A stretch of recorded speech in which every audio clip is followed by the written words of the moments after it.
कोणत्याही प्रकारचा महागडा डाय, मेहंदी किंवा मग केमिकलचा वापर न करता तुमचे देखील केस अशा पद्धतीने काळेभोर आणि लांबसडक दिसायला सुरुवात होईल।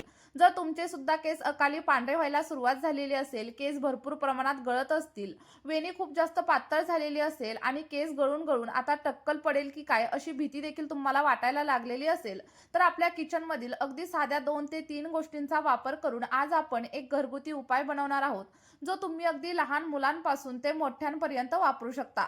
आणि आपला हा उपाय अगदी 100% ट्राईड आणि टेस्टेड आहे, त्यामुळे तुम्ही याचा बिनधास्तपणे वापर नक्कीच करू शकता। यामुळे तुमच्या केसांची वाढ दुप्पट पटीने होण्यासाठी सुरुवात होईल। आणि त्यासाठी तुम्हाला काय करायचंय, हा व्हिडिओ शेवटपर्यंत बघायचा आहे, कारण व्हिडिओच्या शेवटी एक इम्पॉर्टंट टिप देखील मी तुमच्यासोबत शेअर करणार आहे। चला तर मग आता जास्त वेळ न घालवता व्हिडिओला सुरुवात करूया। पण त्या अगोदर जर चॅनलवरती नवीन असाल तर लगेचच सबस्क्राईब करा आणि तुम्ही आपला हा व्हिडिओ नक्की कोणत्या गावामधून किंवा मग कोणत्या शहरामधून पाहताय कमेंटमध्ये सांगायला अजिबात विसरू नका। तर बघा, कढीपत्त्याचा वापर करून आज आपण आपली ही होम रेमेडी बनवणार आहोत आणि त्यासाठी मी फ्रेश असा कढीपत्ता तोडून घेतलेला आहे। बघा, माझ्याकडे कढीपत्ता असू द्या किंवा मग कोरफड असू द्या, सगळ्यांची झाडं कुंडीमध्ये लावलेली आहेत। तुम्ही देखील ही झाडं नक्की लावा, जेणेकरून तुम्हाला मार्केटमधून कोणतीही गोष्ट विकत घेण्याची गरज लागणार नाही। इथे बघा, एक कोरफडीचं पान देखील मी कट करून घेतलेलं आहे आणि बऱ्याच वेळा काय होतं, बऱ्याच लोकांना कोरफडीची ॲलर्जी होते। तर इथं तुम्ही बघू शकता, कोरफड तोडल्यानंतर त्यामधून एक पिवळसर असा घटक बाहेर येतो आणि हाच घटक आपल्या स्किनसाठी आणि त्यासोबतच आपल्या केसांसाठी घातक असतो। त्यामुळे लक्षात ठेवायचं, कोरफड तोडून घेतल्यानंतर त्याला स्वच्छ असं धुवून घ्यायचं आणि धुतल्यानंतर तुम्हाला काय करायचंय, साधारणतः अर्ध्या तासांसाठी ही कोरफड तुम्हाला पाण्यामध्ये डिप करून ठेवायची आहे। जेणेकरून काय होईल, कोरफडीमधील जे काही पिवळसर भाग आहे तो सगळा काही निघून जाईल आणि त्यानंतरच तुम्हाला कोरफडीचा पानाचा वापर आपल्या या रेमेडीसाठी करायचा आहे। आता बघा, पांढऱ्या केसांची समस्या जर तुम्हाला गायब करायची असेल तर कढीपत्ता आपल्या सगळ्यांनाच माहित आहे की यासाठी भरपूर जास्त फायदेशीर ठरतो। त्यामुळे इथे मी कढीपत्त्याचा देखील आज वापर करणार आहे। आणि त्यासोबतच बघा, तुम्ही तुमच्या आहारामधून सुद्धा कढीपत्त्याचा वापर नक्की करू शकता। सकाळी उठल्या उठल्या अनुशापोटी तुम्ही जर 4 ते 5 कढीपत्त्याची पानं चावून खाल्ली तर तुम्हाला खूप छान असे इफेक्ट तुमच्या केसांवरती जाणवायला लागतील। बघा, याचा कोणताही साईड इफेक्ट आपल्या केसांवरती अजिबात जाणवत नाही, तर जो काही होईल तो फायदाच होईल। त्यामुळे लक्षात ठेवा, तुम्हाला जेवढ्या जास्त प्रमाणामध्ये कढीपत्त्याचा वापर करता येईल तेवढा जास्त करा। आणि इथे बघू शकता, साधारणतः 3 ते 4 एवढी कढीपत्त्याची अखंड पानं मी घेतलेली आहेत। आणि लक्षात ठेवा, सगळ्यात पहिल्यांदा कढीपत्त्याची पानं स्वच्छ अशी धुवून घ्या आणि त्यानंतर त्याला देठापासून वेगळं करा। बघा, इथे फ्रेश अशी कढीपत्त्याची पानं आपण वापरली। जर तुमच्याकडे एखाद्या वेळेला कढीपत्त्याची पानं अवेलेबल नसतील तर त्याऐवजी तुम्ही कढीपत्त्याच्या पावडरचा वापर करू शकता किंवा मग कढीपत्ता ड्राय करून तुम्ही स्टोअर देखील नक्कीच करू शकता। आता इथं आपण कढीपत्ता बाजूला ठेवून देऊयात आणि त्यानंतर इथे बघा, मी कोरफडीचं पान देखील घेतलेलं आहे। आता कोरफड स्वच्छ अशी धुवून घेतलेली आहे आणि त्यानंतर बघा काय करायचं, कोरफडीचे जे काही साईडचे काटेरी भाग असतात ते आपल्याला व्यवस्थित असे काढून घ्यायचेत। आणि बघा, जर तुम्हाला फक्त कोरफडीचा गरज घ्यायचा असेल ना तर तुम्ही तो देखील नक्की घेऊ शकता किंवा मग माझ्याप्रमाणे तुम्ही कोरफड कट करून देखील नक्कीच घेऊ शकता। कारण बघा, आपण पुढे जाऊन याला गाळणीने गाळूनच घेणार आहे, त्यामुळे मी इथं अखंड कोरफड छोट्या छोट्या पीसेसमध्ये कट करून घेतेय। आणि कोरफडीमध्ये खूप जास्त प्रमाणामध्ये पाणी असतं, त्यामुळे आपले केस मॉइश्चराइज राहण्यासाठी मदत होते आणि त्यासोबतच आपलं स्कॅल्प देखील स्वच्छ राहण्यासाठी मदत होत असते। आणि बघा, जर आपलं स्कॅल्प स्वच्छ असेल, हेल्दी असेल तर आपल्याला केस गळतीची समस्या अजिबात जाणवत नाही। आणि तेच जर तुमच्या स्कॅल्पमध्ये एखादं इन्फेक्शन असेल, स्कॅल्पमध्ये खाज वगैरे येत असेल, कोंडा झालेला असेल तर तुम्हाला केस गळतीची आणि सोबतच केसांमधून वास येण्याची समस्या देखील जाणवू शकते। इथे बघा, मी कोरफड देखील व्यवस्थित कट करून घेतलेला आहे आणि त्यानंतर आपल्याला काय करायचंय, एक मिक्सरचं स्वच्छ असं भांडं घ्यायचं आणि आपण कट करून घेतलेली कोरफड आणि त्यासोबतच कढीपत्त्याची पानं आपल्याला मिक्सरच्या भांड्यामध्ये ऍड करायची आहेत। बघा, यासोबतच आणखी एक महत्त्वाचा असा घटक आपण याच्यामध्ये ऍड करणार आहे, जेणेकरून आपली केस गळती कमी होण्यासाठी आपल्याला मदत होईल। तर बघा, इथे मी कांद्याचा देखील वापर करणार आहे, कारण भरपूर वेळा तुम्ही पाहिलेलं असेल किंवा मग ऐकलेलं असेल की कांद्यामुळे आपली केस गळती कमी होण्यासाठी मदत होते आणि हे अगदी 100% खरं आहे। फक्त तुम्हाला काय करायचंय, लाल रंगाचा कांदा इथं वापरायचा आहे. कारण लाल रंगाच्या कांद्यामध्ये सल्फरचं प्रमाण खूप जास्त असतं आणि यामुळे आपल्या केसांची मुळं बळकट होतात. आणि बघा, जेव्हा केसांची मुळं बळकट होतात, तेव्हा आपला हेअर फॉलची समस्या कमी होते आणि त्यासोबतच केस गळती जर कमी झाली, तर केसांची वाढ होण्यासाठी देखील मदत होत असते. इथे तुम्ही बघू शकता, साधारणतः एक मीडियम आकाराचा कांदा मी घेतलेला आहे आणि त्याला छोट्या-छोट्या पीसेसमध्ये व्यवस्थित असं कट करून घेतलेलं आहे. बघा, तुम्हाला पांढऱ्या कांद्याचा वगैरे वापर इथं अजिबात करायचा नाहीये. तर मी दाखवल्याप्रमाणे तुम्हाला लाल कांद्याचा वापरच आपली ही रेमेडी बनवण्यासाठी करायचा आहे.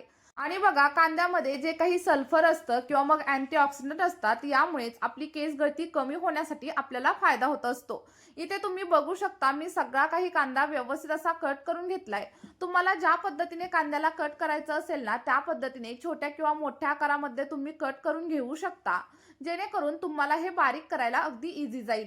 आणि जर तुम्ही ही रेमेडी वापरली, तर तुमच्या केसांची गळती किंवा मग तुमच्या केसांची वाढ 100% होण्यासाठी सुरुवात होईल. याची मी तुम्हाला अगदी 100 नाही तर 101% गॅरंटी देते. आता बघा, कांदा वगैरे कट करून झाल्याच्या नंतर आपल्याला हे सगळं काही मिश्रण व्यवस्थित असं ग्राइंड करून घ्यायचंय आणि यामध्ये पाणी वगैरे ऍड करण्याची अजिबात गरज नाहीये. आणि पहिल्यांदा तुम्हाला असं वाटेल की यामधून कांद्याचा वगैरे थोडासा वास येईल, पण असं अजिबात होत नाही. आणि इथे तुम्ही बघू शकता, मी सगळी काही पेस्ट रेडी केली आहे आणि ही जी पेस्ट आहे ना, तुम्ही अशीच केसांवरती अजिबात अप्लाय करू नका. कारण ही पेस्ट जर तुम्ही अशीच केसांवरती अप्लाय केली, तर त्यामधील छोटे छोटे पार्टिकल्स आपल्या केसांमध्ये अडकतात आणि त्यानंतर ते अजिबात निघत नाहीत. त्यामुळे बघा, इथे मी तुम्हाला दाखवते, एखाद्या गाळणीच्या साह्याने किंवा मग एखाद्या कॉटनच्या किंवा जॉर्जेटच्या कापडाच्या साह्याने हे सगळं काही मिश्रण तुम्हाला व्यवस्थित असं गाळून घ्यायचंय. गाळून घेतल्यानंतर जी काही खाली पेस्ट रेडी होईल ना, ती तुमच्या केसांसाठी मात्र एखाद्या वरदानासारखं काम करणार आहे. आणि तुम्ही इथं बघू शकता, मी गाळणीच्या साह्याने सगळी काही पेस्ट व्यवस्थित अशी गाळून घेतेय.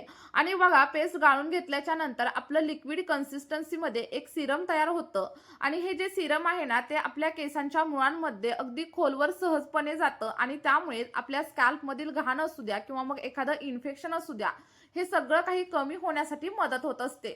बघा, जेव्हा आपल्या स्कॅल्पमध्ये हे सिरम मुरलं जातं किंवा मग ॲब्झॉर्ब केलं जातं ना, तेव्हा तुमच्या केसांची गळती आपोआपच बंद होते. कारण केसांची मुळं स्ट्रॉंग होतात आणि जेव्हा केसांची मुळं स्ट्रॉंग होतात ना, तेव्हा केस एक नाही तर 2 पट वेगाने वाढायला देखील सुरुवात होत असते. आता सगळा काही ज्यूस गाळून झाल्याच्या नंतर तुम्ही इथं बघू शकता, अगदी अर्धी वाटीच्या वरती ज्यूस आपला रेडी झालाय. आणि हा जो ज्यूस किंवा मग हे जे सिरम मी बनवलेलं आहे ना, ते 2 टायमिंगसाठी बनवलंय. तुम्ही हे 2 टायमिंगसाठी नक्कीच बनवू शकता आणि फ्रीजमध्ये एका आठवड्यासाठी स्टोअर देखील नक्कीच करू शकता. म्हणजेच काय, तर हे प्रत्येक वेळेस बनवण्याचं तुम्हाला टेन्शन देखील अजिबात नाहीये. एकाच वेळेस बनवा, त्यामधील अर्धं वापरा आणि अर्धं तुम्ही फ्रीजमध्ये देखील स्टोअर करून नक्कीच ठेवू शकता. आणि बघा, फ्रीजमध्ये स्टोअर करताना हे सिरम एखाद्या काचेच्या बॉटलमध्ये स्टोअर करा आणि जेव्हा पण तुम्हाला वापरायचं असेल, तेव्हा फ्रीजमधून बाहेर काढा, त्याला रूम टेम्परेचरवरती येऊ द्या आणि त्यानंतरच केसांवरती अप्लाय करा. बघा, हा जो ज्यूस आहे ना, तो अगदी 100% प्युअर आहे. आपण याच्यामध्ये कोणत्याही प्रकारच्या केमिकलचा किंवा मग प्रिझर्वेटिव्हचा वापर अजिबात केलेला नाहीये. आता बघा, इथे एका सेपरेट बाउलमध्ये मी एका टायमिंगला जेवढा ज्यूस वापरायचा आहे किंवा मग जेवढं सिरम वापरायचंय तेवढं काढून घेणार आहे. तुमच्या केसांच्या लांबीनुसार इथं सिरम तुम्ही एका सेपरेट बाउलमध्ये काढून घ्या आणि त्यानंतर याच्यामध्ये आणखी एक महत्त्वाचा असा घटक आपल्याला ऍड करायचा आहे. तो कोणता हे मी तुम्हाला पुढे सांगते. पण त्या अगोदर चॅनलवरती नवीन असाल तर लगेचच चॅनलला सबस्क्राईब करा. आता इथं तुम्ही बघू शकता, मी व्हिटॅमिन ईचं कॅप्सूल घेतलंय आणि व्हिटॅमिन ईचं कॅप्सूल आपल्या केसांसाठी खरंच एखाद्या वरदानासारखं काम करतं. आणि बघा, या अगोदर जर तुम्ही व्हिटॅमिन ईचं कॅप्सूल तुमच्या केसांसाठी वापरलेलं नसेल, तर माझ्या सांगण्यावरून एकदा नक्की वापरून बघा. यामुळे केस अगदी चमकदार होण्यासाठी आणि सिल्की स्मूथ होण्यासाठी मदत होत असते. बघा, व्हिटॅमिन ईचं साधारणतः एक कॅप्सूल तुम्हाला ऍड करायचंय आणि जर तुमच्याकडे व्हिटॅमिन ईचं कॅप्सूल अवेलेबल नसेल, तर मला कमेंट करून नक्की सांगा. मी त्यावरतीही एखादं सोल्युशन तुम्हाला नक्कीच सजेस्ट करेल. आता ऑइल ऍड केल्याच्या नंतर व्यवस्थित असं मिक्स करून घ्या आणि त्यानंतर आपण बघूया हे सिरम केसांवरती कशा प्रकारे अप्लाय करायचं. पण त्या अगोदर एक छोटीशी विनंती आहे, तुम्ही आपला हा व्हिडिओ नक्की कोणत्या गावामधून किंवा मग कोणत्या शहरामधून पाहताय कमेंटमध्ये सांगायला अजिबात विसरू नका. आणि व्हिडिओ तुम्हाला हेल्पफुल वाटला असेल तर एक लाईक देखील नक्कीच करा. आता सिरम अप्लाय करताना तुम्हाला काय करायचंय, सिरम सगळ्यात पहिल्यांदा एखाद्या ड्रॉपरच्या साह्याने केसांच्या मुळांवरती अप्लाय करायचं. व्यवस्थित असं मसाज करायचं आणि त्यानंतर कमीत कमी अर्धा ते 1 तास सिरम केसांवरती तसंच राहू द्यायचं आणि त्यानंतर अगदी केमिकल फ्री शॅम्पूने तुम्हाला हेअर वॉश करायचंय.